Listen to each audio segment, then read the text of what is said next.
All right. Welcome in everybody to week 4's AMA start sit whatever stream, whatever we call this. But this is the fifth actual week of us doing this, but week 4 of the NFL season. So we're here to answer any and all questions, whether that start sits, it's trades, it's dynasty, it's whatever it is. Drop it down in the comments and we will get through as many questions as we can over the next hour or so. But joined as always by the great John Paulsen. John, how are you doing on this fine day? I'm doing all right. It was a rough game last night watching my Packers kind of poop the bed in the first half, made things sort of competitive for a second in the second half. But Lions right now, clearly the better football team. And, unlike the Bears and Vikings, who I have over the years learned to despise the teams specifically and some of the fans. The Lions are just kind of like, I'm kind of root for them. If the Packers can't win the NFC North, then I'd like to see the Lions do it. So, no ill will. Best of luck to you. We'll see you, I think, Thanksgiving for the Packers at Lions, I believe. Rematch. We'll see if Jordan Love can get a little bit better, I think, between now and then. We'll have to see. But that offensive line needs to get healthier. They really struggled. So I think the offensive line sometimes can button up mediocre pass rushes, but the Lions have a good pass rush, and Packers definitely struggled. Yep, and we kind of saw that last week too against the Saints a little bit as well. Yeah. It was just a little. You can't play the Bears every single week. But we do. I mean, we can just kind of briefly discuss what happened last night because we do have Yam Baggy in here is asking, when can I feel warm and fuzzy about drafting Jahmyr Gibbs, both in Dynasty and in redraft? Obviously, Dynasty was a top 4 pick in rookie drafts and Superflex leagues. He's widely considered a top 5, if not top 3 Dynasty running back. Redraft, he was a late 3rd, early 4th round pick. What is the where's the panic meter for you set at for Jahmyr Gibbs for the rest of the season? Are you worried about the usage? Is this just because it was his 4th game of his career? David Montgomery still looks pretty good. What's the panic meter for you?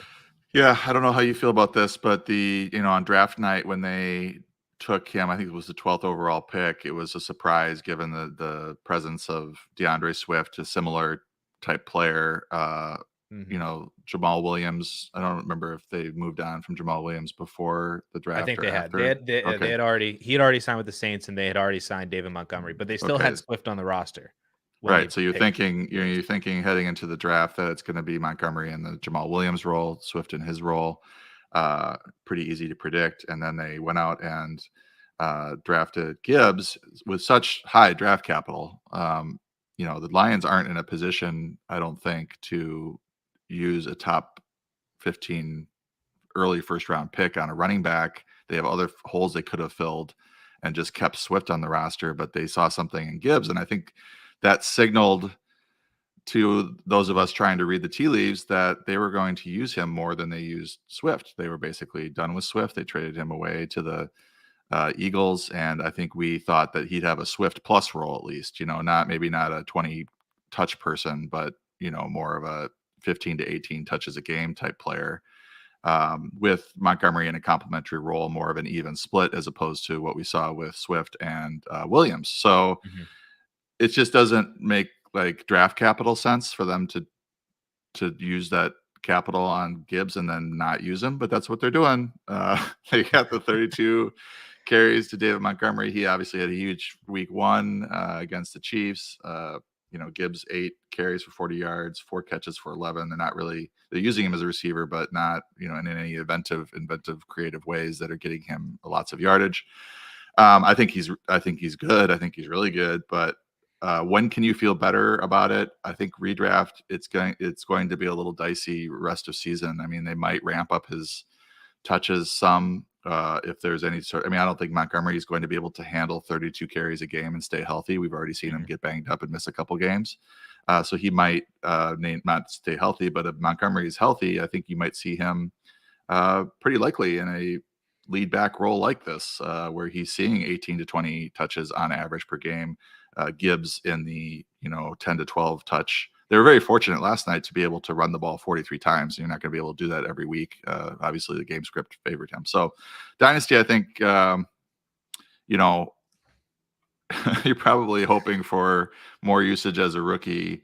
For the next short term here, they've got Montgomery in the fold now, so we might see this moving forward for the next 2 to 3 years. I'm hoping it's not this stark of a split, but Dan Campbell likes these kind of banger running backs that are getting those extra yards and are able to be really physical at the line of scrimmage. Yeah, that was one thing that I think I noted from last night and everybody's reaction about why aren't they using Gibbs more. And I'm like, I mean, the Lions were up by 2 scores for like 80% of that game, 2 or more. Like just immediately they came out. Amon-Ra the touchdown, and then Montgomery had his first touchdown. It was like 14-0, like boom, first quarter. And so why would you use Jahmyr Gibbs in like that grinder, run out the clock kind of role? That is what David Montgomery is there to do. And then whenever they get down into the goal line, that's David Montgomery's area. Like, I feel like we knew that. Like, we knew coming into the season that Montgomery was going to get a lot of goal line work, that Jahmyr Gibbs isn't really fit for that kind of stuff. He didn't do it at Alabama. He is the grinder role. Jahmyr Gibbs is the more explosive guy. To me, I think it's weird to point at last night's game and be worried that they aren't using Jahmyr Gibbs, because last night's game was, I think, not necessarily an outlier, but it was just, they were in a run heavy game script the entire game. And so I'm not necessarily worried about it. I mean, you can look at other running backs. I tweeted about it last night, but like Alvin Kamara for the first 4, 5, 6 weeks of his rookie season was playing behind Adrian Peterson and Mark Ingram. And Mark Ingram that season had 1,100 rushing yards and 12 touchdowns. Alvin Kamara is Alvin Kamara. Christian McCaffrey, you look at the first 4 games of his career, only 31 rush attempts, 29 targets. Then Christian McCaffrey became Christian McCaffrey because he was playing alongside, I think it was Jonathan Stewart still, maybe, or somebody else. And Cam Newton was a massive runner. And then you even look at DeAndre Swift's usage. Like DeAndre Swift's rookie year usage, they had a bye in week 5, but from weeks 1 through 4, DeAndre Swift only had 16 targets and 12 rush attempts through the first 4 weeks of the season. Then after the bye, he came out and he was way more heavily involved, at least in terms of rushing and even honestly in the receiving game, where he averaged 15 opportunities a game after the bye. Now he did get injured in there, but again, he was also playing with Kerryon Johnson and Adrian Peterson again. So to me, I'm not necessarily concerned about Jahmyr Gibbs. I think we're just going to have to pick and choose the matchups based on if they're heavily favored or if we expect a game to be more dominant from the Lions. Thus, they're just going to run the ball and just grind and pound. We got there. And if it's more of a neutral game script or a negative game script for them, then that's Jahmyr Gibbs in more of a passing role and maybe a little bit more volume on the ground. Let me ask you this, though. Coming out of the draft, would you have expected him to have 21 touches in his first 2 games with David Montgomery also healthy, like just 21 touches, or were you expecting more like 25 to 30? Yeah, I probably would have expected a little bit more, but I mean, at the end, like, he's still a rookie. Like, Bijan's even still getting worked in as a rookie. Like, I feel like this is something that I'm starting to learn this year, is like, we can't expect a whole lot from rookies early on in the year, like early on in their rookie season, right? Well, if there's another veteran presence, I mean, Algier and David Montgomery give the Lions and the Falcons options that they don't have to. I mean, we see rookie running backs come in and do well and get work all the time, but it usually depends on how much better are they than the next guy in the backfield. And in those 2 cases, you have another veteran who's pretty good. Yeah, I just think we always talk about how for rookie wide receivers is always, let's see what happens after the bye week. They always have this second half of the season, like, massive growth. I feel like we, at a certain point, we kind of need to adjust to running backs to start doing that same sort of thing, especially as the NFL evolves a little bit too. And we're not seeing as many, just straight up workhorses anymore. Like, I feel like Najee, is kind of going to be an outlier over the next couple of years. And the fact that he just was drafted in the first round, came in, there was nobody else, and he got 80% of the workload. I feel like that is going to be more of an anomaly moving forward than what we're seeing right now currently. So one thing that while you were talking, I wondered, about you mentioned all those players that kind of came in and had a slow start as rookies. I just wonder if this is a feature of Dan Campbell and was it the offensive coordinator blanking on his name, Ben Johnson or something Ben like that. Johnson. Yeah. Yeah. So I just wonder if this is more of a feature than a bug, where they're always going to have a complimentary, bigger veteran back like a Montgomery, like a Jamal Williams, because they're cheap, typically affordable anyway, and are able to really absorb a lot of those touches. And maybe this is something that Jahmyr Gibbs is going to have to deal with for some time, because it doesn't seem like they devalue the running back position like a lot of teams do. Right. Yeah. I do think that that's going to be more of the adjustment, especially for Dynasty, is that Gibbs owners are going to have to deal with this for probably the entire time that he's in Detroit. Especially because Monty signed a 3-year deal, which is maybe it's more of a 2-year deal, but then we're talking about all this again next year. But that was just a very long conversation about Jahmyr Gibbs. We got to get into some of these questions here. Here for the memes. Back with us again. Hit us with another $5 super chat. So here for the memes. Thank you so much for your continued weekly support here. Let's see what we got. We got a Dynasty PPR start 3 wide receiver super flex league. He traded away Kyler for a 24 first, a 24 second, and a 25 first. And then he traded 2 firsts and 3 seconds for Amon-Ra and Brock Purdy, pairing Brock with Amar and St. Brown with AJ Brown. So I actually don't mind the Kyler trade, getting 2 firsts and a second for him. I feel like that's very good value given how the Dynasty community has been treating Kyler for the past year almost, it seems, ever since the injury. So a little less than a year, but I feel like that's very good value right now.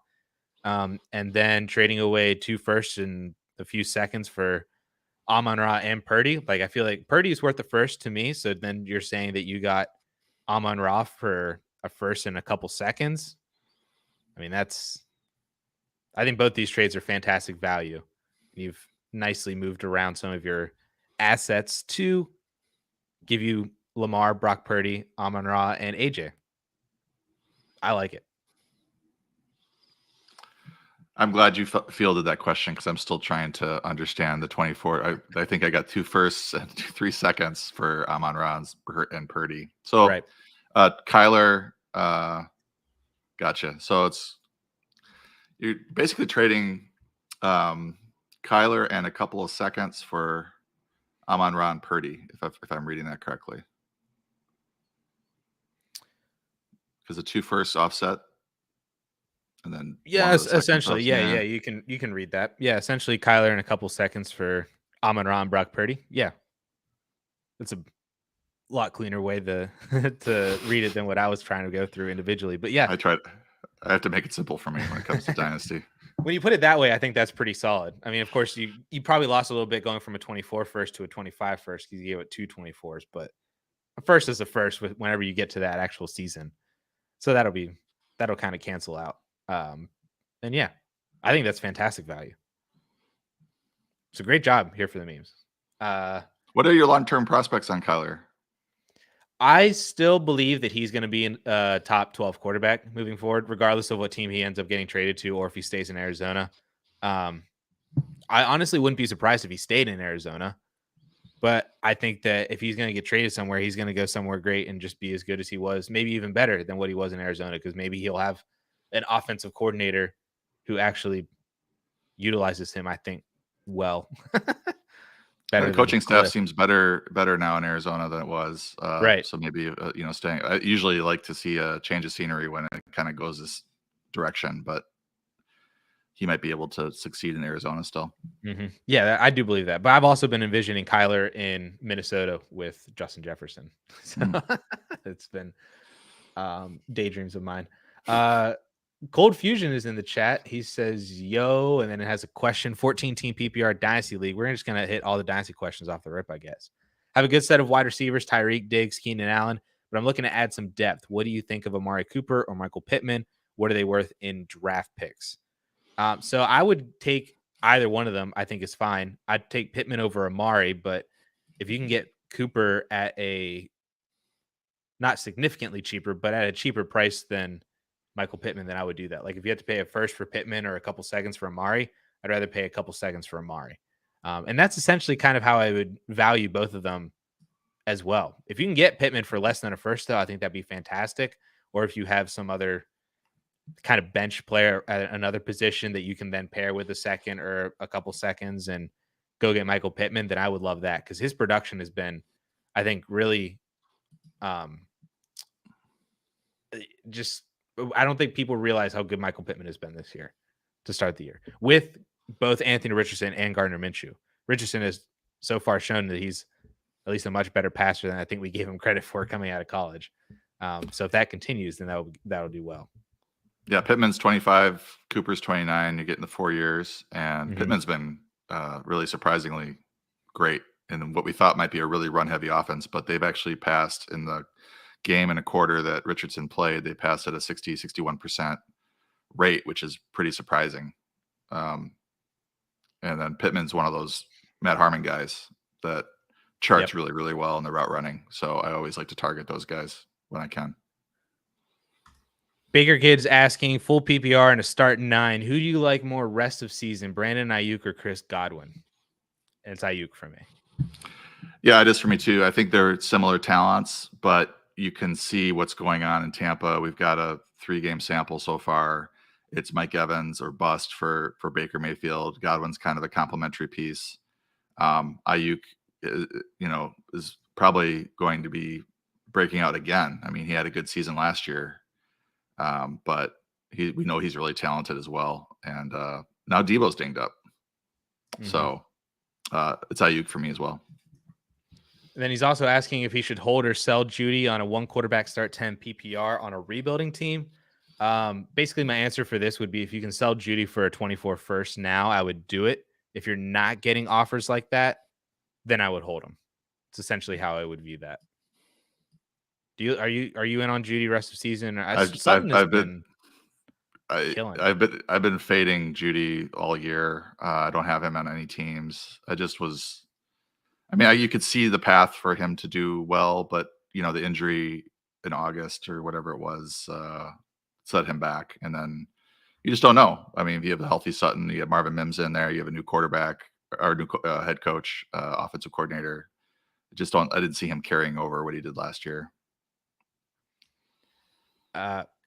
Yeah, and it's kind of like how many years are we going to continue to give him next year is going to be a better year. We're already 4 years into his career. Other thing I would mention is that he's one of these guys that has a reputation for being a great route runner, but not to mention Matt Harmon 40 times in the podcast, but he's just not up there with the elite ones. And those are the ones that can repeat year after year, get open and repeat their numbers. Chris is asking, he's been getting absolutely horrible offers for London and Pitts. He's not shopping them, and he knows that they are more talented than their output has been. But do you disagree with him in terms of holding them? This is from probably more of a dynasty aspect, I believe, but I think it also can apply to redraft as well. I'm definitely holding on to both of them. I think in dynasty you have to. And this was kind of going to be the rocky road that I think, hopefully kind of knew that you were signing up for when you acquired both of them, especially after the drafting of Bijan Robinson, that just further solidified what this team's identity wanted to be. I'm hoping that Desmond Ridder gets replaced here eventually. Taylor Heineke might be a better quarterback than Ridder is for fantasy for the prospects of both of these guys. But I think you're holding on to both of these guys for dynasty. Now for redraft, John, are you keeping both these guys on your roster? Are you dropping either one of these guys? I've seen people say drop Kyle Pitts, and that's going to be a tough pill to swallow, I think. Pitts is, I think, due to the nature of redraft, it also depends on the size of bench. You don't usually want to carry more than one tight end, but I don't mind doing it when it's a player with upside, and I certainly think Pitts has upside.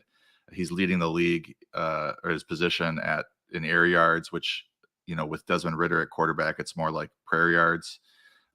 Ridder is the 33rd graded passer at PFF out of 34.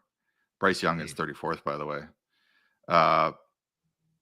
the targets are just not catchable at a high rate. I think Pitts's catchable target rate's like 54% or something. I saw a tweet. It's bad. So you're just hoping, I think, as a London and Pitts manager, that they make a change at quarterback. I don't know if they will, because I think we're just going to be up, in for this up and down type season if Ritter remains, because they are run heavy. They tend to only feature one of the two any week, and we don't know which one it's going to be. So they're just holds for me, and hoping that Taylor Heineke, gets the call, and this can turn into some kind of normal passing game where, there's a mediocre quarterback that can deliver a decent ball. Mm-hmm. Yep.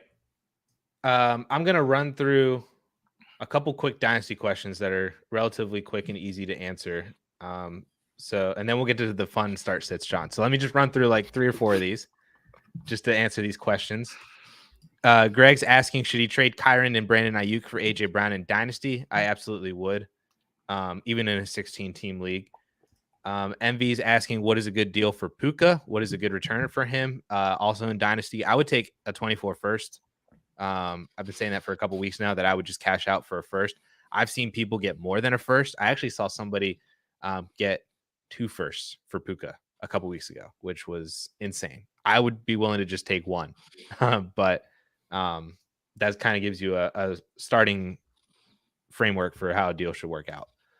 Ron, should you trade away Bryce Young and Roschon Johnson to acquire Kyler and Zach Charbonnet? I would do that. I would take Kyler and Zach Charbonnet.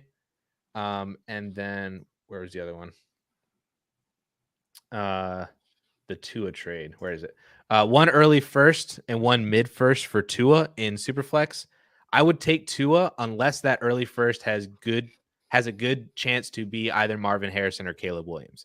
Like, if you're, by you saying that it's early, it's going to be more 103, 104, maybe even 105, probably not necessarily 105. But if we're talking like Drake May or the wide receiver 2, or if Quinn Ewers works his way up in there, I would just take Tua then for both of those first. But if that early first looks like it has a decent chance to be Caleb Williams or Marvin Harrison, then I would take the picks. And we'll go one more. Trade a first and Hunt for Jonathan Taylor. I will take Jonathan Taylor in that. Boom. All right. Start sit time, John. You ready? Yeah. In a PPR league, pick 2, Josh Jacobs, James Cook, Raheem Mostert, or DeAndre Swift. We're just going to start out with a banger of a question here. This is full PPR.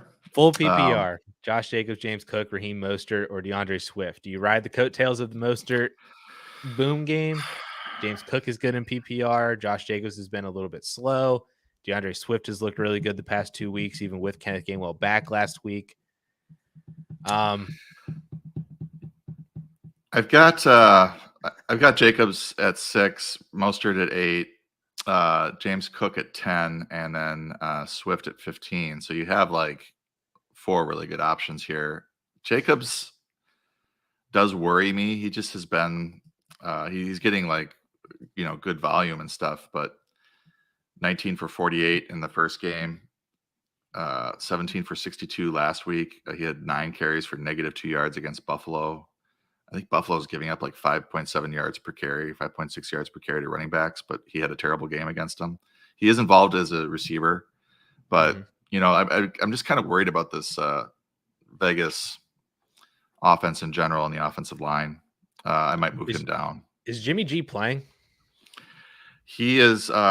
He's in the concussion protocol. I don't have him in the rankings. Usually when a player gets concussed, they miss the following week at least. I would say 9 times out of 10 or 19 times out of 20. So I just leave him out unless there's buzz on Saturday that they're going to clear and be ready to go.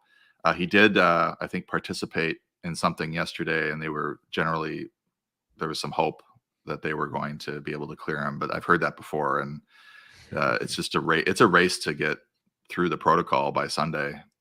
So that would also worry me. I mean, obviously the passing game is important to get the running backs into the position to score. So I'm leaning, moving Jacobs down a little bit. Mostert on fire. James Cook doing really well. That should be a shootout. I think I would probably go with those two. I can understand Swift too, but he doesn't catch many passes in that Philly offense. They don't feature the running backs much as pass catchers. So that's my one concern with him. Sure. But they do play Washington, and that game could get out of hand really quickly. And he could it could be another 25 carries for 170 yards kind of situation. You may not need the receiving volume in a positive game script like that. I went to Mostert and DeAndre Swift because I am worried about Jimmy G not playing, and that game also just kind of being out of Vegas's reach, and they're going to have to throw a little bit more. And if Jimmy G is playing, he is hyper consolidated his target share down to Adams and Myers, and then Jacobs is just kind of getting some of the scraps of what's left. I think I'm doing Mostert and Swift, but you're doing Cook and Mostert in the Bills Dolphins shootout. Yeah, and I think if you're feeling, I mean, it's not the projections aren't. It's a point difference. So if you want to start DeAndre Swift because he's the hotter player than Cook, he does have probably a better chance to score a touchdown. But I love this matchup with James Cook against Miami. They're 27th in adjusted fantasy points allowed to running backs, and he's been seeing really good volume in that Buffalo offense. Mm-hmm. Yep, Miami was. I made a note of that after week 1. I said when I watched Eckler and Joshua Kelly torch Miami, I was like, play running backs against Miami. That works. So Wowzers, hopefully Mostert seems like it's a lock for both of us. So I think your decision is more Cook or Swift, and I don't think you really necessarily have a bad decision. John's more right than I am, so I'd probably pick Cook. Yeah, I just the good thing about this question is that I decided I'm going to move Jacobs down. So I don't think I would start him over Mostert or Cook.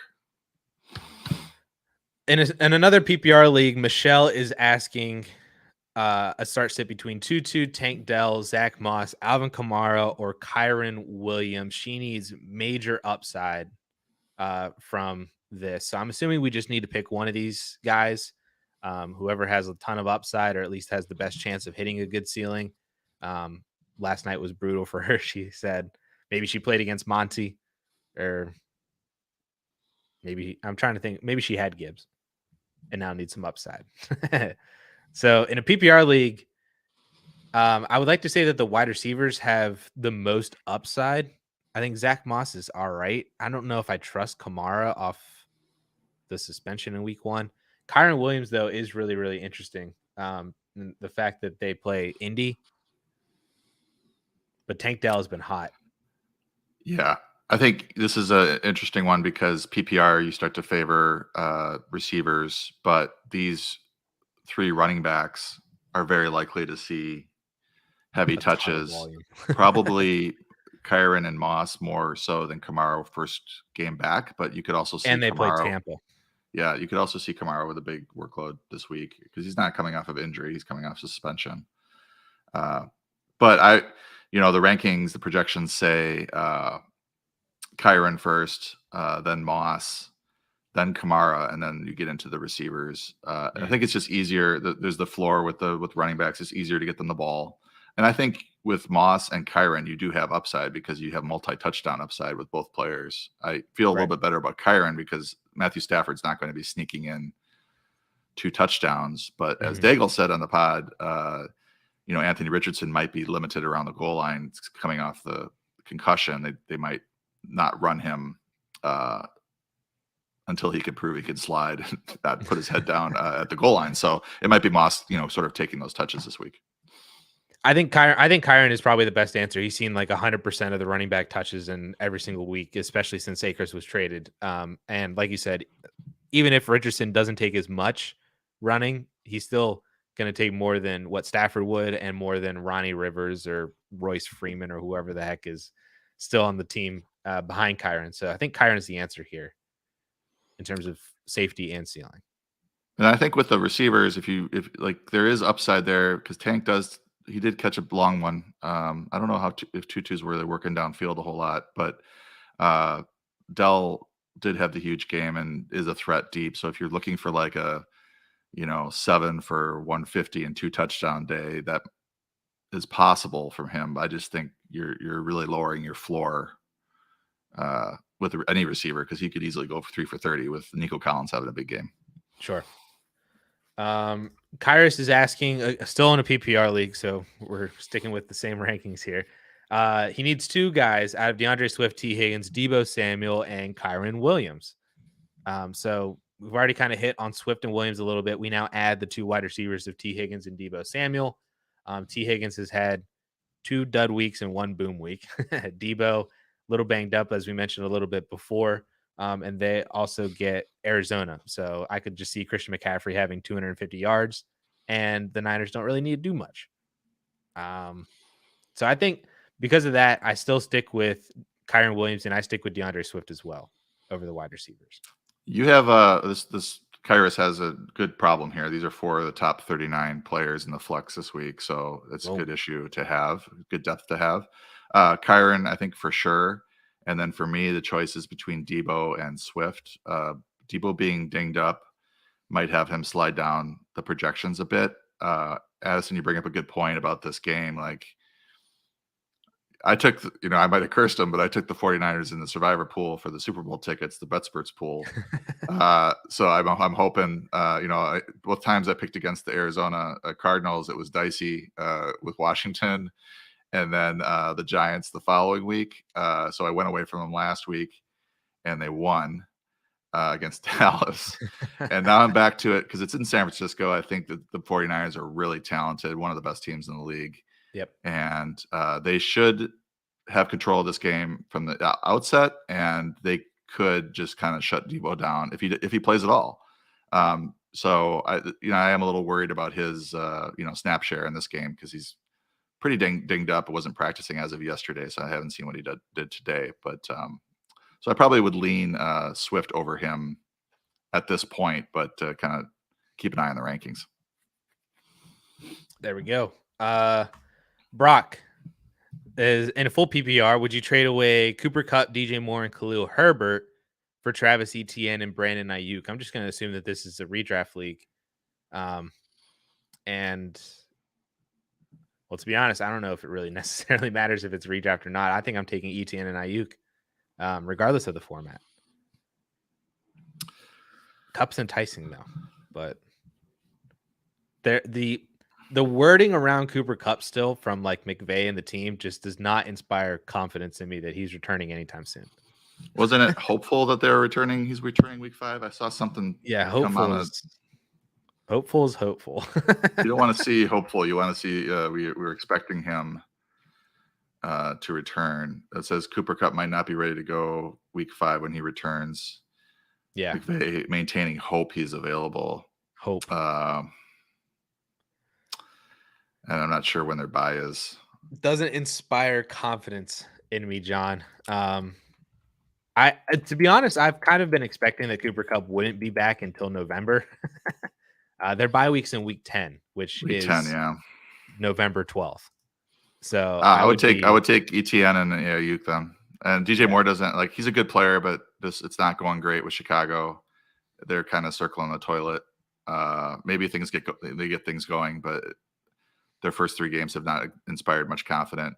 Khalil Herbert, I think, is a good runner, but he's got a good runner behind him. Rashawn Johnson as well, who's probably better in the passing game and a better pass blocker. Herbert's improved in that area, but they're basically splitting time. So to get a bona fide, I think I have an Etienne in my top 5 this week. I think Ayuk is an excellent player, so I think I would go that route as well. Yep, I would take Ayuk over DJ Moore and Khalil Herbert if you kind of want to break it down that way, and then I would just get Etienne now and not mess around with the Cooper Kupp stuff. If we knew Kupp was ready to go week 5, that would change things. I would take Kupp, especially redraft. You're not expecting multiple years out of him, but I think given that wording, the tea leaves, reading those tea leaves, man, it doesn't sound great for Kupp short term. Yep. So might as well. And by the time Cooper Kupp returns, you might not be in a position to really make the playoffs or do anything. You want to get to that point, and then maybe you can make a move for Cooper Kupp later on down in the year. But you get there. DJ Moore, the name recognition, it's but if you actually have him, you're not sure you want to start him every week. It takes a good matchup. Touchdown saved him last week. Yeah. So Albert says, hello, fellas. Thanks for taking the time for this.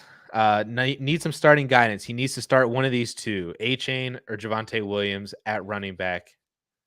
And the one of these two, and then so A-Chain or Javonte Williams. We'll just attack that one. Yeah, I mean, I saw Matt Waldman. I retweeted a Matt Waldman breakdown of how Miami is creating such running lanes against Denver last week. So he did a really nice job with that. I just wanted to give him a shout out.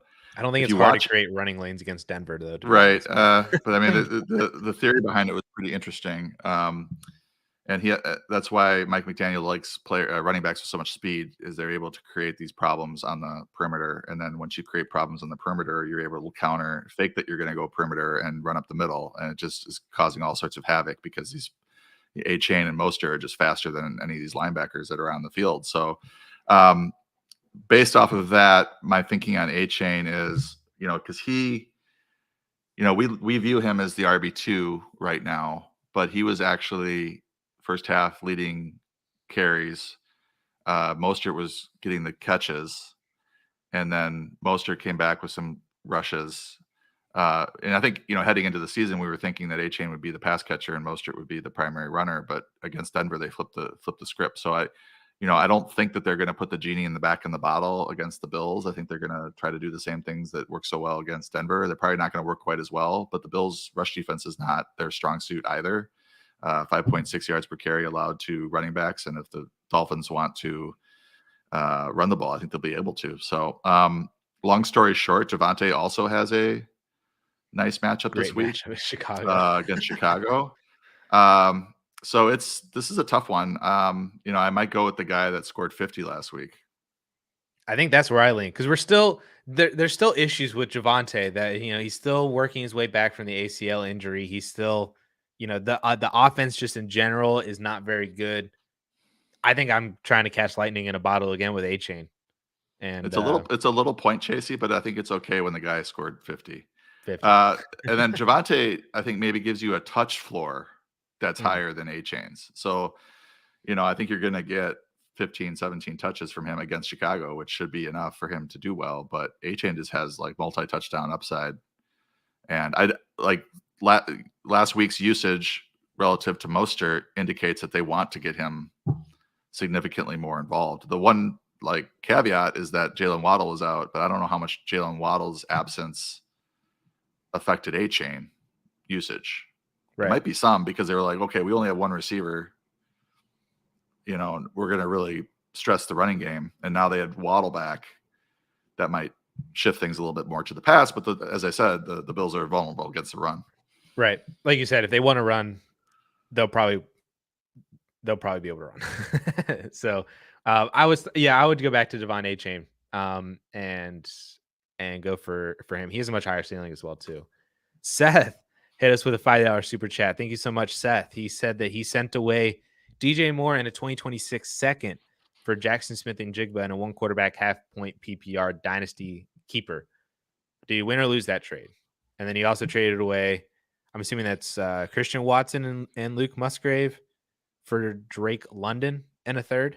If it's Deshaun Watson, then that's an easy London. But if that's Christian Watson, that's a different story. And I think that's where we're at. But as far as the first trade, DJ Moore in a second for Jackson Smith and Jigba. In the Dynasty League, I think that's fantastic. We were just talking about how if you have DJ Moore, name value is great, but you're probably not too happy throwing him in your lineup every single week. It doesn't inspire a ton of weekly confidence. So I love that, just to go get JSN, who's a much better player and prospect right now on a potentially better team. And then Christian Watson and Luke Musgrave for Drake London. I would probably take Christian Watson and Musgrave. I would take Watson and London, I feel like, are already pretty similar. I would take London over Watson, but I would take Musgrave very easily over a 24 third. So I think just the combo of those two, I'd rather have than London in a third. I don't know if you read either one of those two differently, John. I agree. Jackson Smith and Jigba has gotten off to a slow start, and it's not entirely shocking given the talent ahead of him with Tyler Lockett, DK Metcalf, Geno Smith.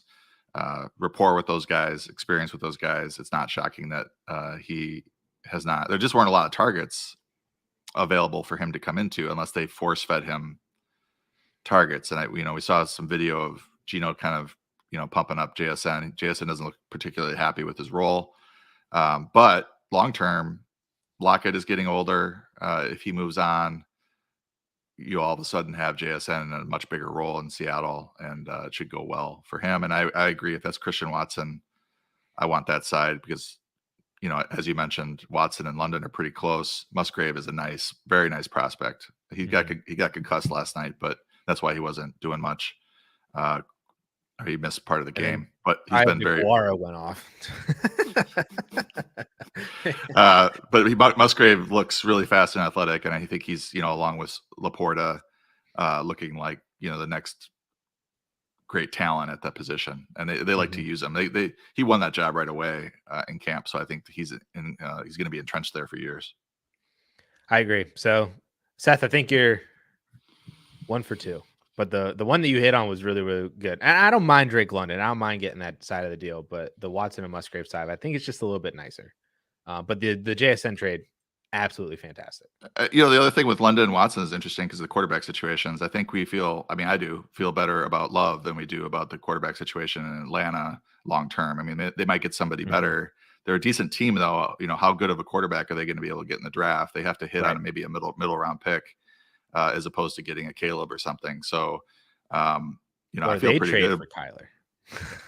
Or they trade for Tyler. But I mean, Love's propensity for high ADOT passes really meshes well with Watson, Christian Watson. So I think those two are going to be a nice duo for years.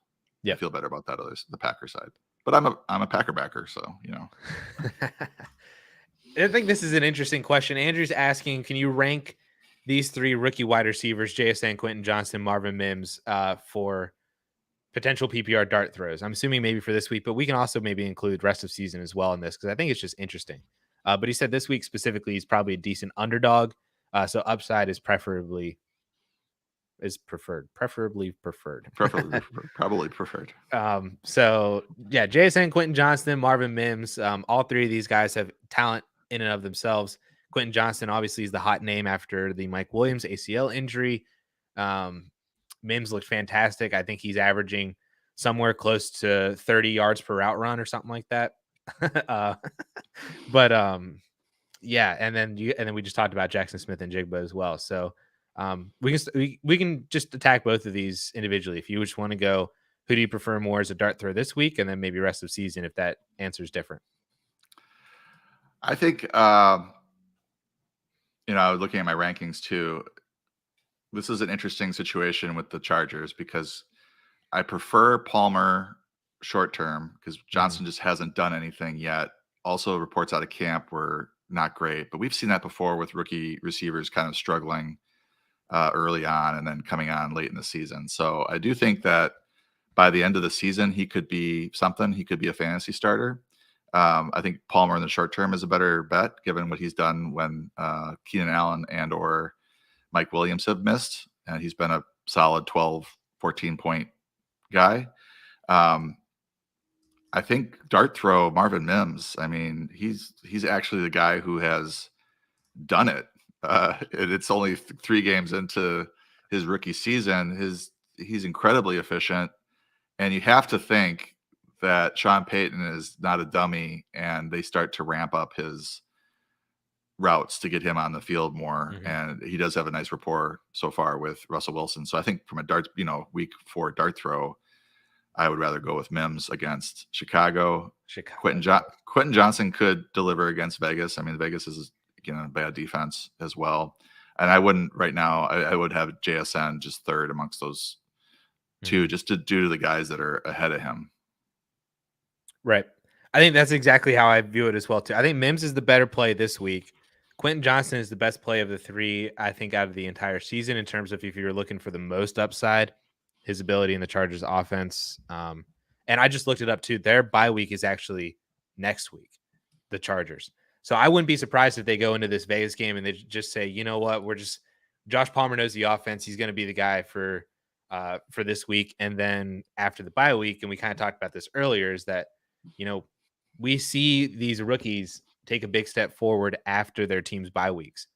So we could see that they start integrating Quentin Johnston in a little bit more each and every week after next week, to where I would take Mims over Quentin Johnson rest of season. okay. I do think Quentin Johnson will come up. I think both players will start to emerge second half. I like what we've seen from Mims so far. As you mentioned, Sure. he is leading the league in yards per route run, 7.22. So That's wrong. I think it's 40 ungodly.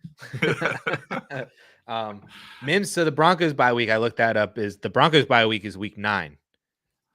So a couple more weeks to go for them in terms of if you're buying into the post bye week breakout. But right after that, they get Buffalo and then Minnesota and then Cleveland, then Houston, and then the Chargers.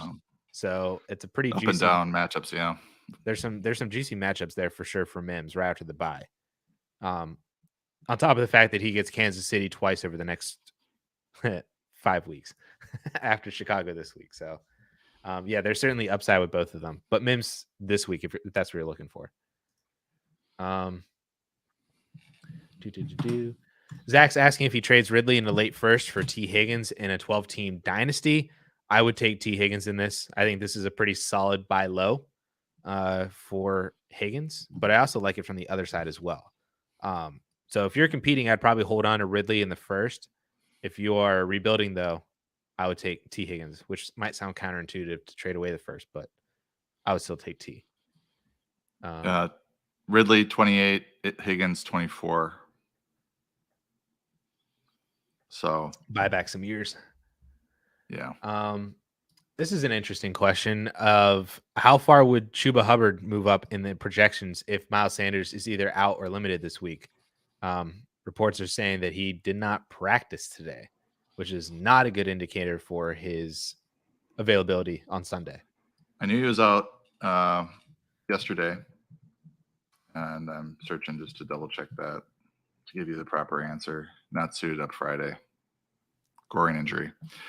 Have they involved any other running backs other than Chuba? And I know they had Blackshear for a while. I don't know if he ever got any carries. And just interested to see. I don't even know who their QB or their RB3 even is. Yeah, no other running back.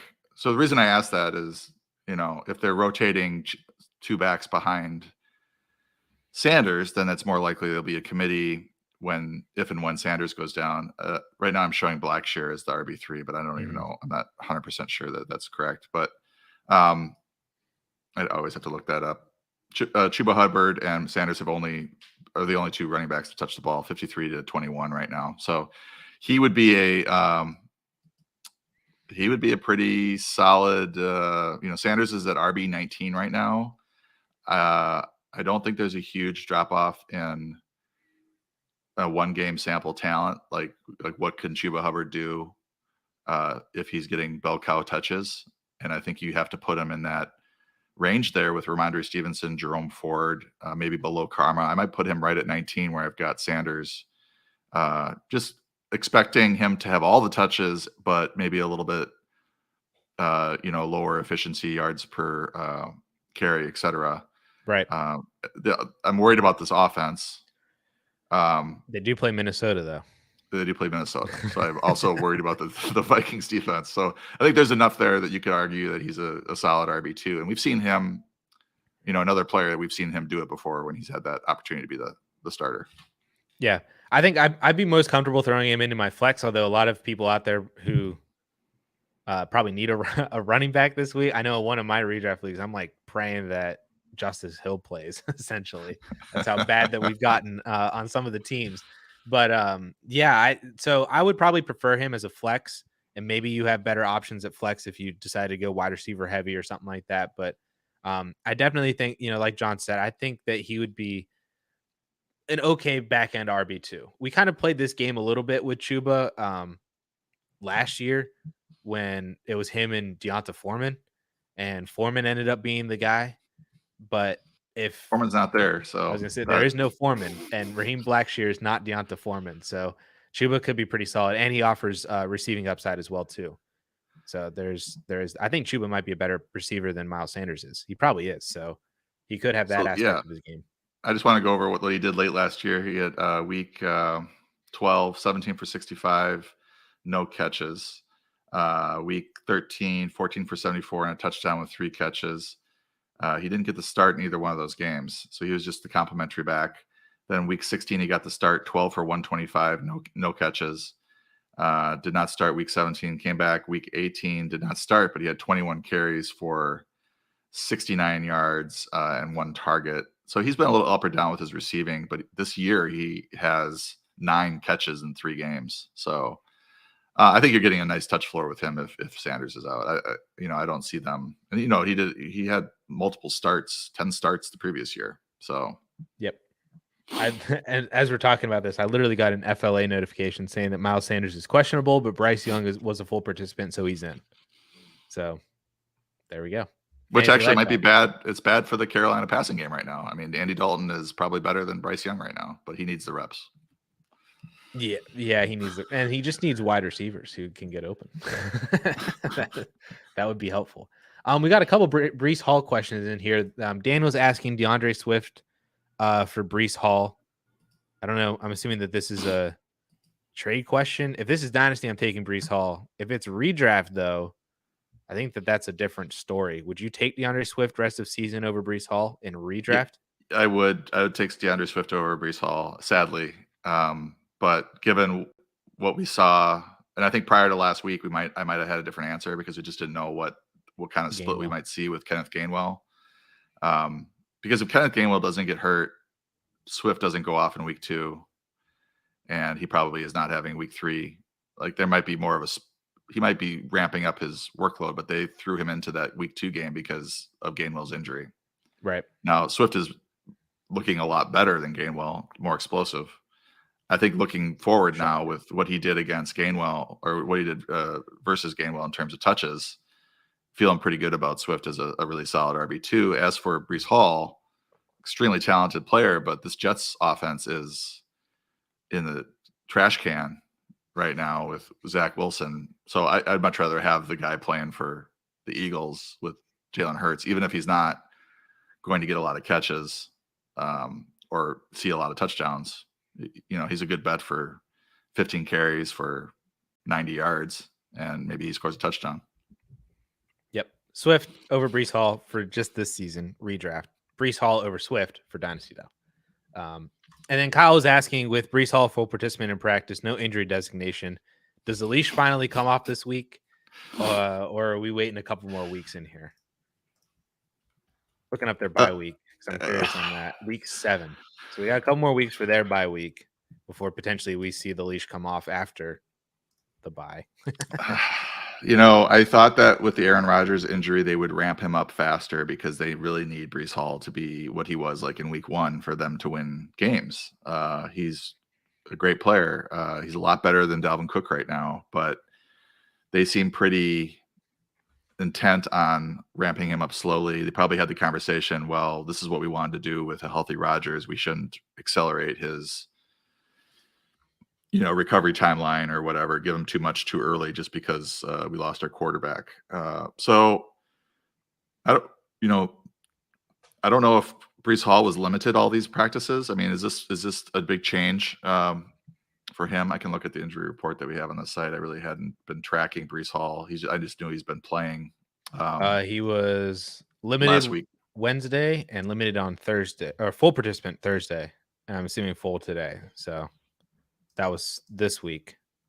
Yeah, last week. Okay, so last week he was limited, full. So it's the same. There's no big difference here, I guess is what I'm saying. This is the same thing as what happened last week. So I don't think this is an indicator that the leash is going to come off. Yeah. Sorry. I have him in Scott Fishbowl, and me too. It's not going great. I was one pick away from Tony Pollard. Oh no. Yeah, we got sniped. Don't worry, I took Austin Eckler first. That was good. But that was because I took I picked the 103 pick because I wanted to guarantee myself a quarterback. Kelsey went first, so I could have been sitting in that 4 spot with Josh Allen probably, or Mahomes. I got Mahomes, and then I could have had Pollard coming back. Actually, it was the 3rd round for Pollard. I took Hawkinson in the 2nd. Oh, man, that premium. would be nice. Yeah. Hobo Fraggins hit us with a $5 super chat here. He's asking, would you take Javonte Williams for Jerome Ford in Dynasty? And I say absolutely. Jerome Ford is such a short-term asset. I've seen some wild deals for him over the past couple of weeks, especially since, if you look at the fantasy point number for what he did last week against the Titans, it looks phenomenal. We're like, oh, dude, Jerome Ford, we're in. Until you see that he had averaged 1 yard a carry in that game and just happens to pawn 2 touchdowns. That's essentially, and Tennessee Titans defense, it is what it is. They're not going to face the Titans defense every single week, but Jerome Ford, I feel like, is just such a short-term asset for this year. And we don't even know if Kareem Hunt eventually even eats into his workload. So I would take Javonte. He's the long-term starter in Denver. Only going to get better coming off of the knee injury from last year, and year 2 in 2024 is going to be great. So I'm taking Javonte over Jerome Ford. And you might honestly not see that much of a difference in terms of production this year either, making that switch. So, all right. Is this an easy Javonte, John? This is easy for me as well. For rest of the season this year, I've got Ford at 26, Javonte at 28, but that's splitting hairs. And then long term, it's obviously Williams is in the better spot. I mean, Nick Chubb is going to come back and be Nick Chubb. So you're hoping for, I guess, a location change or a team change for Ford because he's not going to play over Nick Chubb. Well, this is only his second year. So he's got a few years on the he's going to be stuck behind Chubb for a while. Yep. Or and even if Chubb comes back and he's limited, like Ford, I don't think Ford's going to be all that much relevant after this year. Like you said, RB26 moving forward, that is kind of relevant this year, but not like some crazy RB1 or something. So I would take Javonte for Jerome Ford. Kieran is asking, after having Montgomery go off last night, I'm assuming he started Monty, so he's already coming in with 30 points on his roster coming into Sunday. So he just needs a safe floor play, not going to kill you at RB2. Are you starting Rachaad White or Dameon Pierce this week? Rachaad White gets the Saints and Dameon Pierce gets the Steelers. And this is, we don't know if it's full PPR. That's a good question. Karen, if you're still in here, hopefully you're still in here. I just assume things are PPR these days, but which I don't know if it necessarily matters. I think I'm taking White. It gives White a little bit of an advantage, I think, if it is. I have White slightly ahead of Pierce, 0.8 by 0.8 projection difference. The one caveat here is I think the New Orleans defense is better than the Steelers' rush defense right now. They're 26th in adjusted fantasy points allowed to running backs. I think they're getting gashed pretty badly. Pierce gives you a nice touch floor. So does Rachaad White. I do think that Pierce is a better player, but this Houston offensive line is, he says it's standard in the chat. So can you also put in, Karen, when this league was formed? Because I'm always curious about standard leagues and when they were formed, because it's got to be 15 years ago. I would love to know that. I'm just curious. Standard. 2005. There you go. I'm just going to do a running bet whenever I get a standard question. I still have White favored by 0.1. You like White? Yeah, I just like the he has such a control in that backfield that I think he's the only running back still who's still seeing. What was the tweet I saw yesterday? It was 100% of the goal line work in the backfield and still 60% or something else or something like that. I forget what the stat was, but it's just he is their backfield essentially. He has 58 touches so far. And Pierce has struggled to keep off Boone and Singletary. Yeah, 47 touches for Pierce. I think Pierce is better, but I do have White ranked slightly ahead, so I guess I would go that route. I think the matchup does favor Pierce, though. So yeah, The hard part about like Pierce scored a touchdown last week, which you Yeah. would think would make for a fantastic fantasy day, but he had like 10 points. He hasn't like gotten past 30 something yards rushing yet. Uh-uh. You know, and I was looking at him, and he's just not. This year is not breaking tackles and yards after contact like he had last year. I mean, he was top 5, I think, top 8 in those metrics last year, and this year he has struggled. So, you know, he was able to succeed behind a bad offensive line last year due to that, but this year he's having issues with that first contact. The plus side is that the Steelers have given up 132 yards rushing on average to opposing running backs per game. Jerome Ford went for 106, Chubb went for 64, Christian McCaffrey went for 152. Even Josh Jacobs, who we discussed, going 9 for -2 against Buffalo, came back with 17 for 62, plus 18 yards receiving. So it's just like one of the best matchups out there. So that would be the one thing that might tilt me towards Pierce. But you made a good point about the touch floor for White. Yeah. I think I just trust that a little bit more. And then I think you're hoping that both these guys fall in the end zone. And I think I just go with Rachaad White. But it is very close. I will agree. Matt hit us with a $2 super chat. He's asking in a half PPR 12-team league, he needs to start 2 of Samuel, Collins, and A-Chain. Matt, I'm assuming that's Debo. This is not Curtis Samuel for some reason, right? I just wanted to verify that. I'm assuming it's Debo, Nico, and Devon A-Chain in a half PPR league. So I would. Are we talked about going A-Chain earlier in the show. So I think I'm going with it's Debo. Okay. Not Curtis Samuel. I think I'm picking A-Chain and Nico. Because I'm assuming that Debo might just be out, and that might make your decision easy for you. But even if he's in, I don't know if I necessarily trust his full participation in a matchup where they might just stomp Arizona and run with Christian McCaffrey. And Ayuk is back too. Nico and A-Chain for me. I've got a Debo at 30, A-Chain at 39, and then Nico at 60. It's not 60. It's flex rankings. Yeah. Okay. So you're only separated by a point. One, Devon A-Chain is it A-Chan or A-Chain? I thought he changed his last. Yeah, he did. I gotta say that, otherwise I'll always forget. I have him projected for 12 and half PPR, Nico for 10.9. So that means a 20 spot drop in the flex rankings. But so for me, it's A-Chan for sure. Debo versus Nico is a usage question for Debo. Like, is he normal?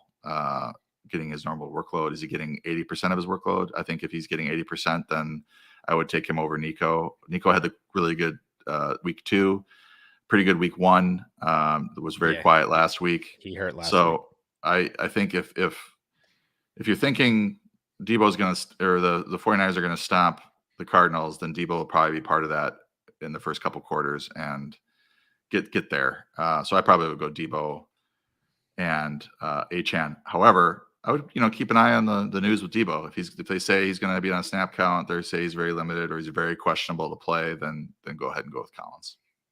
Debo certainly has a much higher ceiling for sure. So if you need a little bit of that injected in your lineup, he'd be a better start than Nico. All right, John, it's 105. Is it last call? last call for super chats, I guess. It's been fun though. This is I was thinking that when I was asked to do this super chat start sit, I was gonna dread it, but there's enough Dynasty talk, and the start sits have been kind of interesting. It's not just like, okay, I need you to read your rankings to me type vibe. So there's like some thought behind it. So I'm enjoying it. So if there's any more super chats, I'm happy to stay. If you want to throw a couple more questions out there that are interesting. Yeah, we got some just some quick like this guy or this guy start sits that we can maybe run through. We don't got to dive into the why so much, but we can just give some quick answers for some of these guys. Eminem is asking Michael Pittman or Rashad White for the flex this week in PPR. Michael Pittman. Is that where? Are you? You're going Pittman. I'm going Pittman. Are you changing that answer? We just talked about White a little bit. Yeah, I mean, my gut's saying Pittman, but what do the rankings say is the question, right? Yeah, it's full PPR. Full PPR, yeah. He's ahead of Rashad White. We have Jacoby Myers or Cortland Sutton. No scoring system here, but I don't know. I don't know if it necessarily does matter or not because they're both wide receivers, probably both going to see a similar-ish workload. Myers has a great matchup against the Chargers, and Sutton has a great matchup against the Bears. Yeah, I'm going Sutton. Myers has been great, but the Garoppolo situation is a little scary. Now that might change if Garoppolo is cleared, but if the quarterback is Brian Hoyer or the rookie they have there, then I'd rather go Sutton. Yeah, I agree. I'd play Myers if Jimmy G plays. Cortland Sutton if not. Carlos is asking, he said he found us by searching fantasy football on YouTube. There you go. Thank you, Carlos. Achane or Alexander Madison this week. Another interesting running back name that we haven't talked about yet today, but I don't know what format this is. Madison is coming in at a little higher right now, but I think I might change I mentioned that earlier. I was going to move Achane up. There's about a point difference right now in PPR. I think Madison did pretty well last week. Yep. After the Akers trade, he did fumble, but it was not ruled a fumble. And there was some discussion from Kevin O'Connell saying that if guys can't, hold on to the ball, then we're going to put guys in that can. Now Akers has his own fumbling history, so I don't know if that's going to be the solution.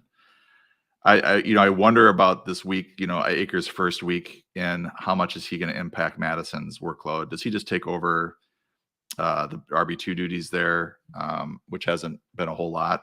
And this is such a good matchup against Carolina. They're 30th in adjusted fantasy points allowed to running back. So I do envision there's a way for Madison to have a very good game. I also think that Achane could have a very good game against Buffalo. So I think it's a lot more fun to start Achane. But I think there's a floor ceiling argument here where it might not pan out. But I would go. I think I'm leaning Achane. I would also go Achane as well. Does the PPR change your mind on that or not? No, I actually pulled up PPR as a default. Okay. I figured this league was not created in 2002. What about Achane or DeAndre Hopkins in a full PPR? Are you still sticking with Achane here? Full PPR, yeah. I'm not. That Titans offense is oof. It's very oof against the Bengals as well. Yeah, I'm going Achane. Marvin Mims or Najee Harris? Oh boy. I think you take Najee for the touch floor, but if you need that home run swing, that Giancarlo Stanton's home run swing to the fence, then I would play Marvin Mims. Najee has a great matchup, and he's likely to see 18 carries against the Texans. They're 28th in adjusted fantasy points allowed to running back, so he's got that high floor, and he'll probably, he's got a good chance to score a touchdown. And then Richardson or Brock Purdy. I think this is an interesting one. Look, I guess if you think that I have Anthony Richardson at 5. I agree. I'm playing Richardson. Purdy at 15. So I would play Richardson. If you're worried about them not running him at the goal line because they're trying to protect him, then you could maybe make the case for Purdy. Purdy has the best matchup at the quarterback position. Cardinals are 32nd in adjusted fantasy points allowed to run quarterbacks. But, I've got Richardson at 5, Purdy at 15. It's pretty clear. I'm going to start Richardson when he's available. I agree. Richardson for sure. We're just continuing with Achane real quick. Are you starting Eats again over over Yes, Achane. I'm taking ETN over Achane. Yeah, I just had to make sure. that's a bridge too far. Carlos is going to go Achane as well too. He started Musgrave last night, got hit with a concussion, so you need a little bit of upside injected. Throw in Devon Achane. The last question, John, before we hit out, I've been seeing some people talk about Derrick Henry in the chat here. We have Josh is asking from a dynasty perspective, is a first and second too high to give up for Derrick Henry? Personally, I think it is. But a lot of other people in here, Deesh is asking, should we hold or trade Derrick Henry? If so, what should we be looking for? I've seen a couple other people say is now a good time to buy low on him. We can kind of end on a little Derrick Henry conversation if you have any thoughts about what you're doing with him from a rest of season perspective. Yeah, I mean, I think this seems, I'm having deja vu a little bit with the Henry discussion because he got off to a slow start last year and then tore it up.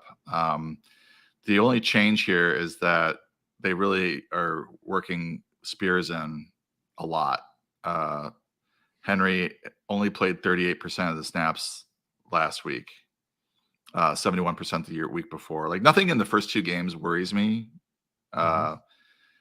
He had 113 or 118, 119 total yards against New Orleans. Saw 2 catches that they were able to. I mean, he led the league. He led all of running backs last year in yards per route run, Derrick Henry.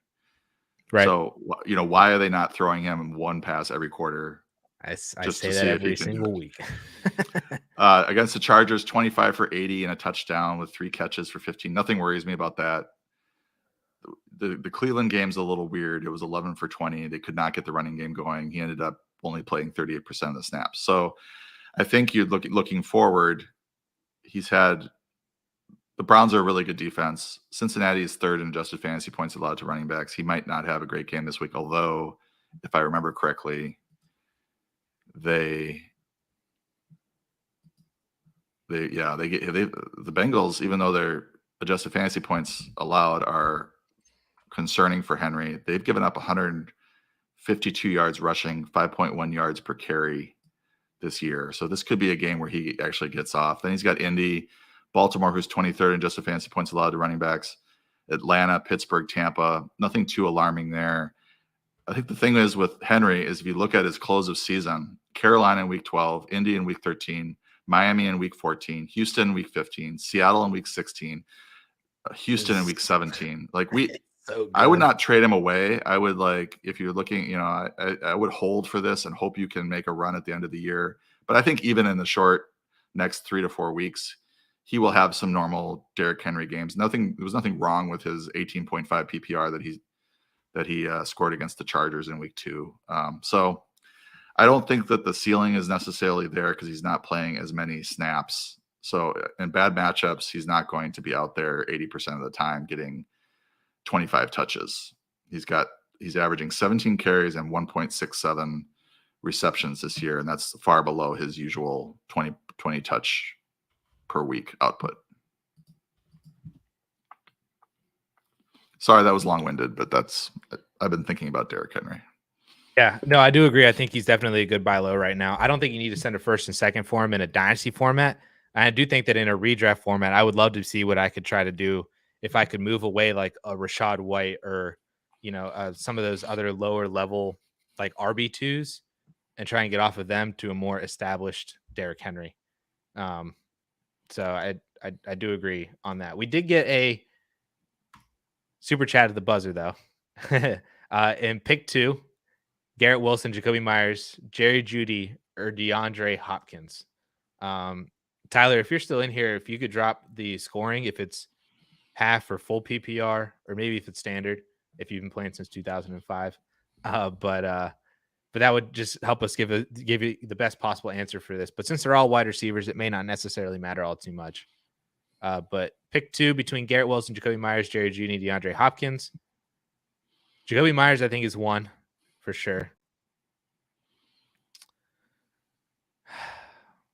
Oh boy. This is just pick two to start. Yeah. I'm trying to figure out who the second one should be. And I think I've basically tossed out DeAndre Hopkins. I'm between Jerry Jeudy and Garrett Wilson. And I don't like it. I'd probably go Jerry Jeudy just for the matchup against Chicago. But it's not super inspiring. Help us out here, John. Hopefully you got your rankings up here. So I've got Garrett Wilson the highest. It's a talent thing. And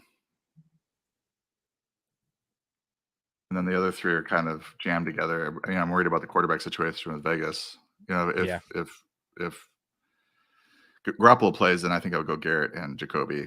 And if it's he's out, then I'd probably go Garrett and Hopkins. But it's ugly. And I see some people complaining that we're not answering all the questions. So do you want to kind of run down our thought process on how we can't get to all of them? There's too many. I tried to respond a little bit in the chat and stuff too. We only have a short amount of time, so we try to go through as many as we possibly can. And sometimes it's in that means that I select questions that maybe be a little bit easier to answer and more conducive to a live format. We can definitely get to questions if you drop them into the comments in the replay of this chat, and then in like more of a written format, I kind of can go through some of them a lot easier and dive into those questions pretty deeply. I feel like I answered a lot of good questions. Why don't we, if you can pull up AS's question and Chef Nabby's question, complaining is not going to get you your questions answered every week, but just make these two, they're just very upset. So let's not make people upset. We'll try to placate you this week. If you can find AS or Chef El Nabby, he claims he did a super chat, but I don't think he did a super chat. Yeah, I didn't see one in here. I messaged that in there too. Sorry, I went through the whole entire thing. I didn't see a super chat from him. I'm scrolling up looking for his question here. AS is should he trade away Najee, Kamara, Godwin, and Hopkins for ETN, Mostert, and Tank Dell? Half PPR. Those are his wide receivers, and those are his running backs. So he has a pretty good, pretty decent running back core, I would say. Like Tony Pollard obviously is fantastic. DeAndre Swift isn't popping. Najee's been a little underperforming. Kamara's coming back. Wide receivers, he's waiting on Kupp to come back. Not a lot of elite talent at the top, I should say. It seems very flat in terms of the wide receiver talent. But would you trade away Najee, Kamara, Godwin, and Hopkins for ETN, Raheem Mostert, and Tank Dell? Yeah, I think you're getting two really hot running backs with ETN and Mostert. It'd be interesting to see what happens when Jeff Wilson comes back with his backfield. If he starts to get like 6 to 8 touches per game, that might, and then the running game kind of goes back to normal in terms of its production, then Mostert may not be startable every week. But right now they look really hot. I mean, you're giving up basically Najee's disappointing, Godwin's disappointing, Hopkins disappointing for ETN, who's been very good, Mostert, who's been very good, and Dell, who's been very good. So it is sort of a point chasing situation, but I'm not seeing anything other than Kamara of huge value on that left side with Najee, Kamara, Godwin, Hopkins. That I'm not super optimistic that Najee, Godwin, or Hopkins are going to turn things around. Yeah, I almost look at this and I'm like, from a redraft perspective, it could almost just be beneficial just to take, like, I was like, could I just take ETN over all of the other side completely? Not even mentioning the fact that he also got, or would also be getting Raheem Mostert and Tank Dell on top of it. Like, I think there is something to be said about just having the best starting lineup possible, and then your bench could be waiver wire guys that you kind of accrued along the way. Like ETN is by far the best talented and best producing player in this whole entire trade. Mostert's probably a close second, or at least after his 40-point game last week, he definitely is. But I think I'm taking ETN, Mostert, and Tank Dell as well. I think that's a pretty good one. So there's your answer. And I would say that if you don't find our discussion useful, if your question's not answered, then maybe this isn't the stream for you. We don't need to be attacked in the comments. We're here doing the Lord's work, answering start-sit questions for you. Maybe we get to it, maybe we don't. Or drop a comment in the replay after the fact as well. Or throw us a buck. Throw us a buck, you'll get an answer. You'll get an answer. That works too.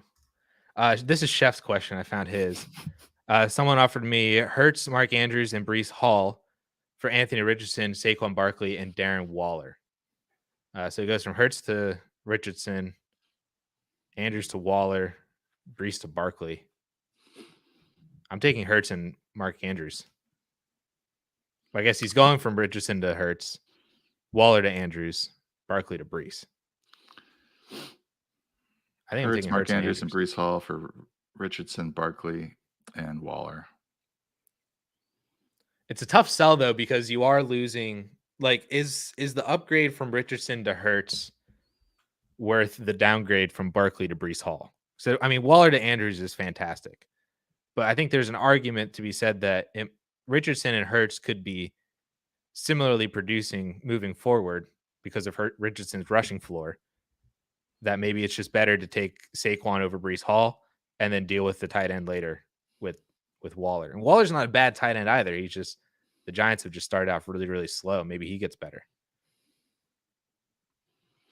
I don't know. I feel like it'd be nicer to see Hurts and Andrews though. I mean, I think you're with Richardson, Barkley, and Waller, you have 3 starters that you're starting every week. I think with Hurts, Mark Andrews, and Brees Hall, you're not for sure starting Brees Hall every week until he's getting back to his normal usage. So that's the one concern I have. But I think that Sure. Andrews is starting a little slow. Hurts is the best player in the trade. And then if Hall gets it going. So I guess it's all your belief on how close Hall can make it with Barkley. I think I don't know if Richardson's right there with Hurts, but it's fairly close. It's relatively close to where it does feel like the downgrade from Barkley to Brees is more of a consideration, And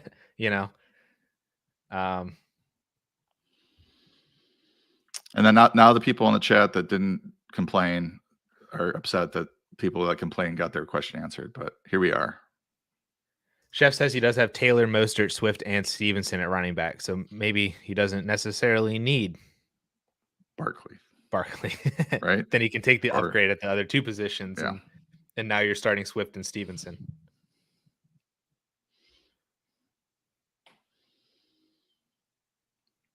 I'm doing it. I'll take Hurts and Andrews. I think it looks better. Then you can start. JT's going to be coming back here soon. You can fill in at running back with Mostert, Swift, and Stevenson. And I do think Andrews gets it going with the injuries at receiver for the Ravens. I mean, Beckham's out. Bateman's injured again. So they're going to have to throw to him. Mm-hmm. Plus, with Saquon's injury, that's an added layer as well. Good point by Carlos there. Yeah, he might. I've been seeing that he might play. Well, they played Monday night, right? Yeah. I've been seeing that. I'm like, boy, I don't know. That seems really fast. But if he takes this week off and maybe next week still, might just be better to have Hurts and Andrews. Are you a pancakes or waffles kind of guy? I like both. French toast. I think I prefer. French toast is good too. I like waffles. There's a waffle place called Bruxy nearby, and they do waffle sandwiches. And it's like egg sandwiches on waffles or cheeseburgers on waffles. It's just amazing. Fried chicken. Sheesh. So, but just by themselves, I think I like both. But I think I would go French toast. Yeah, French toast is 100% the answer. Like, that's in a tier all by itself. Like if these two are vying for number 2. Yeah, honestly, they're vying for like 3, like because there is no number 2. It's just French toast. And if you don't have French toast, then I'm gonna go buy bread and I'm gonna make French toast. But that's it. Alrighty. It's all about the syrup. All right. So that's another week in the books. We appreciate all of you guys so much for hanging out with us for the past 90 minutes or so, asking all of your start sit questions. And I do apologize that we can't get to all of them every single week. But like I said, if you do want to leave a comment, if you're watching on the DLF side or the 4for4 side, you can leave a comment on the replay after the fact. That'll go into the YouTube videos comment section. I answer all the questions on the DLF side, and I will try to unpack your questions as much as I can. The 4for4 side, I think Sal answers those questions, but then we can get some input from John. Maybe I'll bump into the 4for4 as well. But we do answer as many comments as we possibly can here live, And then I basically answer every single question in the comment section on the YouTube side as well. And I would just add that if you do become a subscriber to 4for4 and join our Discord, I do a chat every Thursday afternoon at 2 p.m. Pacific, and I answer every question in there. So if you really want your question answered, that's the way to do it.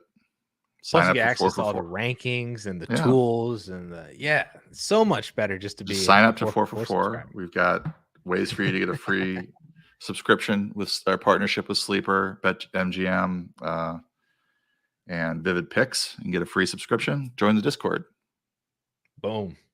But yeah, we appreciate all y'all hanging out this week. We will see y'all again next week, Friday, 12 Eastern time for week 5 questions. So have a great weekend, everybody. Hopefully all of your fantasy matchups, all your players go off this week. You win all of your matchups. We'll see you guys next week. See you.